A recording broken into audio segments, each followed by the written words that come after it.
குறிப்பிட வேண்டி நினைக்கிறேன்.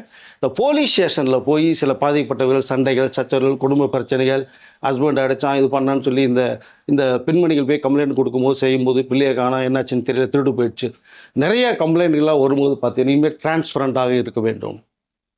சிசிடிவியில் பொருத்தப்பட்டு கம்ப்ளைண்ட் யார் கொடுக்க வர்றாங்களோ அவர் இடத்துல நேரடியாக நீங்கள் கம்ப்ளைண்ட் பதிவு பண்ணும்போது ஒரு வீடியோ ஷூட் பண்ணணும்.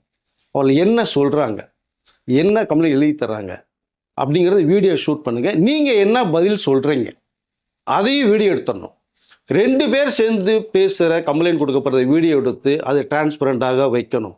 நாளைக்கு எந்த ஒரு விஷயமும் யார் என்ன சொன்னாங்க செஞ்சாங்கிற விஷயத்தை தெரிஞ்சுக்கிறதுக்கு அது வீடியோ அந்த காணொலி உதவும். இதை கண்டிப்பாக எல்லா போலீஸ் ஸ்டேஷன்லையும் இதை முறைப்படுத்தணும்.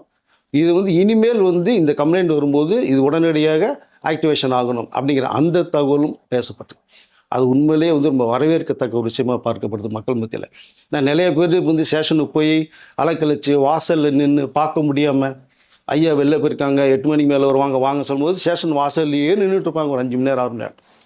உடனடியாக வந்தோமா கூட்டமாக உட்காந்தோமா என்ன விஷயத்தை பார்த்து பண்ணுங்கிற அளவுக்கு ஒரு விஷயத்தை இப்போ மாதிரி சுற்றறிக்கை போயிருக்கு. எல்லா காவல்துறைக்குமே காவல்துறை மிக தமிழக முதலமைச்சர் எந்த அளவுக்கு ஸ்பீடாக போகிறாரோ அதை விட ஸ்பீடாக இப்போது காவல்துறையும் அதாவது வேகத்தை எடுத்துருக்காங்க சொல்லிக்கலாம் விரும்புகிறேன் நான் இதை.